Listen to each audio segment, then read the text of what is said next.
because afraid people stay tuned, afraid people click, afraid people come back tomorrow morning and do it all again. And then you walk out of the house and wonder why you feel vaguely anxious before you have done a single thing today. Proverbs 4:23. Guard your heart above all else, for everything you do flows from it. Above all else, I want you to feel the weight of those three words. Solomon, who built the most magnificent kingdom in the ancient world, who had more wisdom, more wealth, more experience than any person alive in his generation, looked at everything a human being could prioritize and said, this is the one.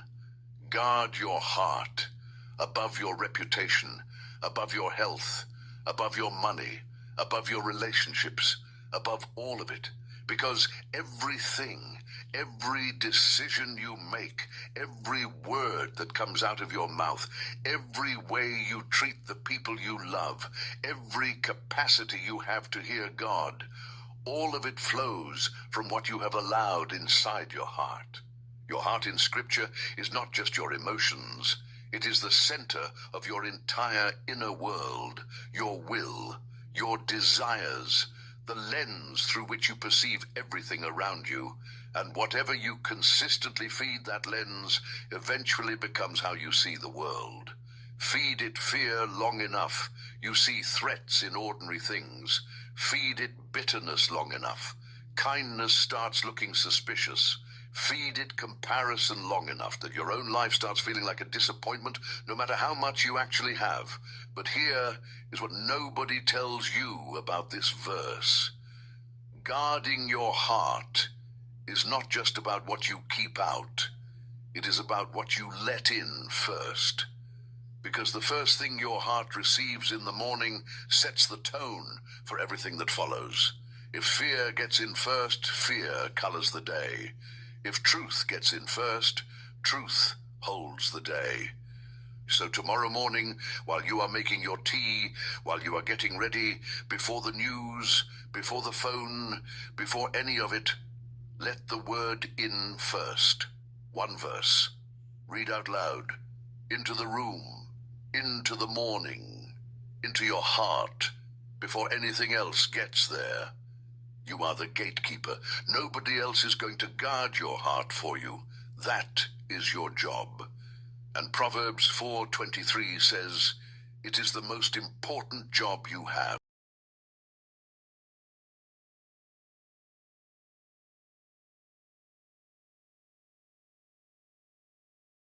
The house of God is ash. The people he spent 40 years trying to warn have been marched off in chains 700 miles away. His friends are gone. His city is gone. Everything is gone. And he is sitting in the middle of it, alone, with nothing but grief and dust and the silence of a city that used to be full of life. His name is Jeremiah. And from that place, from the absolute bottom, he writes something. Not a complaint, not a cry for rescue, not even really a prayer. He just writes what is still true. Because of the Lord's great love, we are not consumed, for his compassions never fail. They are new every morning. Great is your faithfulness. Lamentations 3:22-23. Let that sit with you for a second.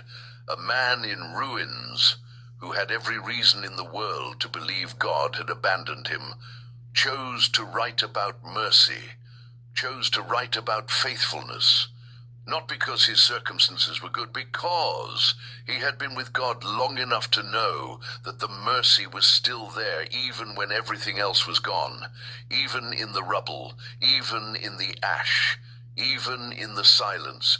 New every morning. That is the part that undoes me every time I read it. Not new once a week. Not new when you deserve it. Not new after you have fixed what was broken. New every morning.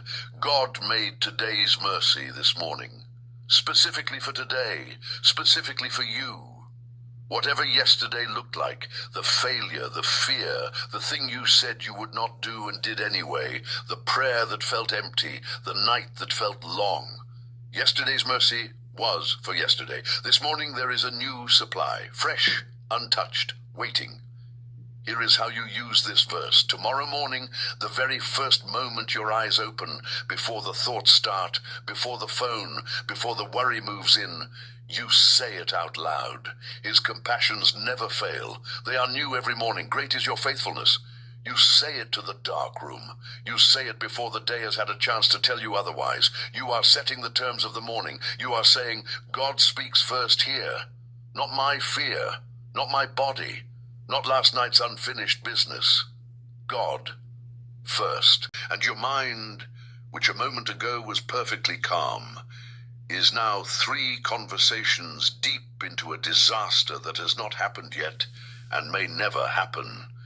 And the worst part, the part that makes you feel a little crazy, is that you know it is not helping. You know intellectually that rehearsing the disaster does not prevent it. You have told yourself this 100 times, and still the mind runs. Because knowing something in your head and experiencing it in your body are 2 completely different things, and anxiety lives in the body, not just the head. Isaiah 26:3, you will keep in perfect peace those whose minds are stayed on you, because they trust in you. Perfect peace. I want you to hear what that actually means, because we have flattened this phrase into a pleasant idea. Perfect in Hebrew is shalom, which does not mean calm or undisturbed.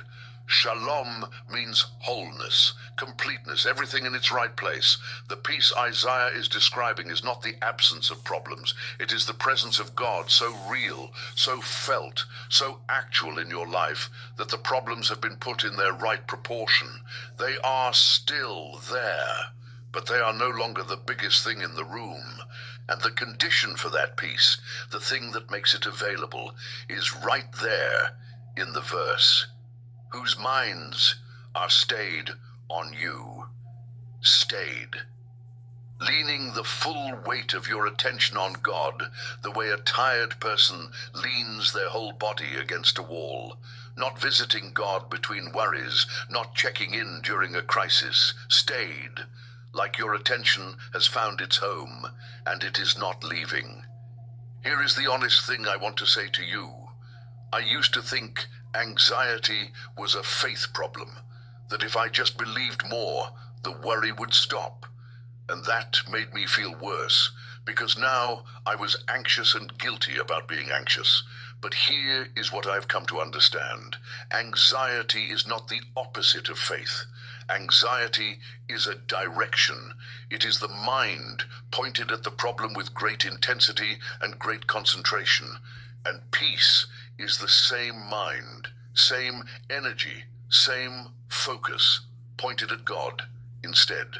The capacity for that kind of concentrated attention is already inside you. You use it every day on your fears. Isaiah is simply asking you to use it on God. When the anxiety arrives, and it will, say this verse out loud. Right there in the kitchen, in the car, in the waiting room. You will keep me in perfect peace because my mind is stayed on you. And then, deliberately, not by pretending the problem does not exist, but by choosing what gets your attention, turn toward God.